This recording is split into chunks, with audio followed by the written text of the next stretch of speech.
ஹெல்த்தியான homemade Chocos செய்ய போகிறோம். பேனில் 1 கப் ராகி மாவு சேர்த்து இது நல்லா கரையிற அளவுக்கு கொஞ்சமாக தண்ணி ஊற்றி, கொஞ்சமாக உப்பு, 2 tablespoon rava, 2 teaspoon cocoa powder இதை நல்லா மிக்ஸ் பண்ணி விட்டு 1 ஸ்பூன் நெய் சேர்த்து 1/4 கப் வெல்லம் சேர்த்து நல்லா கெட்டியானதும் அடுப்பு ஆஃப் பண்ணிக்கலாம்.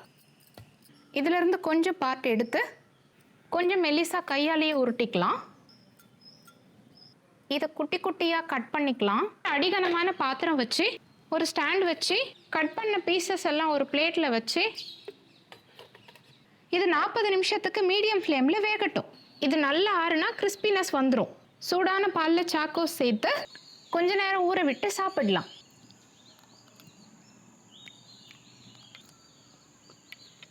ரொம்ப நேரம் ஊற வச்சுட்டான், கிறிஸ்பினஸ் போயிடுச்சு. ஆனால் டேஸ்ட்டு செம்மையாக இருக்குது.